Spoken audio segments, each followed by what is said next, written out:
I remember telling this story at Amsterdam to the itinerant evangelist, and at the end of it, a Scotsman came and gave me a one-liner about that story that I won't forget. I told him this story.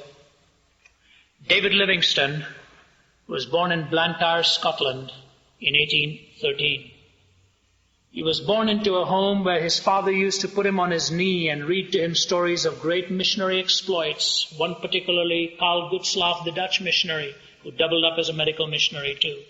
And young David used to look into his father's eyes and say, Daddy, one day I'm going to be a man like that. I want to be a missionary. I want to be a doctor. I want to serve God. So David Livingstone in his young life got on his knees one day and he prayed this prayer. He said, send me anywhere, only go with me. Lay any burden on me, only sustain me. Sever any ties but the ties that bind me to your service and to your heart. And he said, through it all, the words of God came to me. Lo, I'm with you always, even unto the end of the age. He packed his bags and he went off to Africa. And when he took one glimpse of Africa from a distance, he penned in his journal these words, the haunting spectre of the smoke of 1,000 villages in the morning sun has burned within my heart. The haunting spectre of the smoke of 1,000 villages in the morning sun has burned within my heart. He married a woman of the famous Moffat family. Mary was her name. Her father had been a great missionary. But David Livingstone's life was one of an explorer, and he would move from place to place, and his only goal was Jesus in the hearts and lives of men and women, thousands of them. Finally, his wife and his young family couldn't keep up with him anymore. Some of his children were dying out of sickness and disease. And he said, Mary, why don't you take them back home, and I will see you shortly and spend some more time with you. It's too dangerous for us to go on. So he sent his dear wife Mary back home, and letters would take months to exchange, but some of the fondest letters of love and romance were exchanged between David and Mary. And you know when he saw her the next time? Not 5 weeks. Not 5 months, 5 years. As an evangelist, I can't even stay away 5 weeks now. As a matter of fact, it's been a long time since I've stayed away that long, and I don't intend doing it anymore. 5 days is long enough. 5 months I would never dream of and never want to do. 5 years. I am neither condemning the man nor exalting the man. I'm just telling you what went on in his life.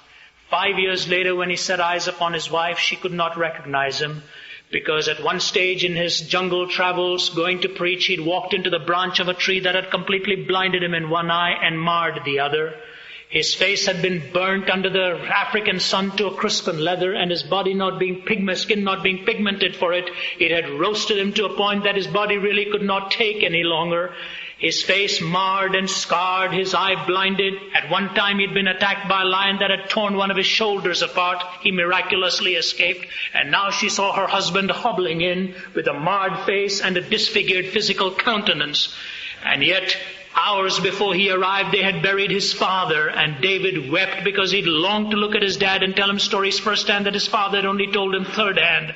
Biographical sketches tell us that when David Livingstone walked into every university in the British Isles, students and faculties would rise to a standing ovation. They knew they were standing in the presence of a giant of a man. Finally, he went back to his wife one day and he said, honey, the haunting spectre of the smoke of 1,000 villages in the morning sun is still burning within my heart. We need to go back. And at one point she decided that he should go, but she couldn't. She had to be with the children. She said, when they're all old enough, I will join you again, David. And he set off on his lonely journey to preach to the African people who was so much within his heart. Finally, after a long time, Mary joined him. And the day she set foot on African soil, she contracted the disease that they so dreaded she would contract. The very day she set foot, she got that disease. And a few days later, he was burying her.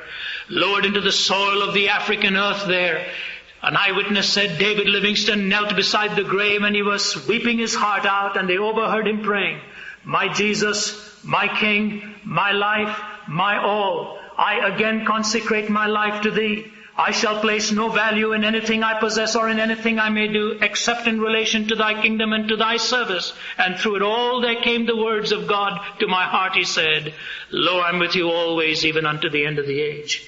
He picked up his belongings and walked back towards his village, hometown village of Ujiji.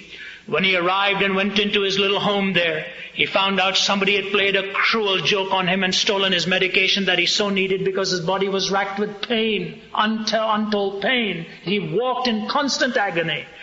And they said in one of the very few times in his life for praying for himself, he got down on his knees and wept, and he said, God, you promised that you would always be with me. I need that medication if I'm to continue to preach the gospel. And as he prayed, he heard steps.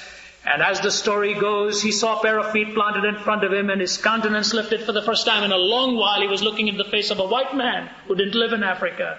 And he said, who are you, sir? And he says, Mr. Livingstone, I presume. You get that famous line from there. He looks at him and says, Mr. Livingstone, I presume. He says, yes, sir. He says, Mr. Livingstone, I'm a press reporter consigned to do a story on your life. I want you to know two things about me. Number one, I'm the biggest swaggering atheist on the face of the earth. Please don't try to convert me. Number two, somebody has sent some medication for me for you. He says, give me the medication, please. And Mr. Henry M. Stanley started to travel with David Livingstone. 4 months later, the biggest swaggering atheist on the face of the earth knelt down on African soil and gave his life to Jesus Christ. One of the best biographies you'll ever read, 2 volumes entitled Livingstone of Africa by Henry M. Stanley. He said, the power of that Christ life was awesome, and I had to buckle in. I couldn't hold out any longer. Finally, as his body began to shrivel with high temperatures and pain, they used to carry him around from village to village on a stretcher. One day, preaching from a stretcher with his body literally trembling, he finally looked at 2 of his national brothers and says, please take me back home. I am very, very ill. I'm very tired. I need some sleep. They brought him back to his little home and were about to spill him over onto the bed when he says, no, please help me onto my knees. And Livingstone buckled down on his knees by the side of his bed and clasped his hands and started to pray. His prayers were so profound, his sanctuary was so unique, that the African brothers felt it would be blasphemy to stay in this single communion with God. And they stepped out of his little room. And then somebody came running and said, I need to see Mr. Livingstone for a moment. They said, shh, quiet please, he's praying. 5 minutes went by, they looked in, he was still on his knees. Several minutes went by, looked in, still he was on his knees. A protracted period of time went by, they turned in, he was still on his knees. Till one of them felt the man was just too tired to continue to pray. He needed to get some sleep. They walked over towards him, and one of them shook him by the shoulders and said, Bwana, Bwana. And Livingstone fell over. He was dead. He died exactly the way he had lived, in the presence of his Lord. He didn't run from his voice. He didn't wave a lamp that had no light in it. He didn't sell his soul for some earthly pleasure. But the haunting spectre of the smoke of 1,000 villages had burned itself within his heart till he could say, my Jesus, my King, my life, my all, I again consecrate myself to thee.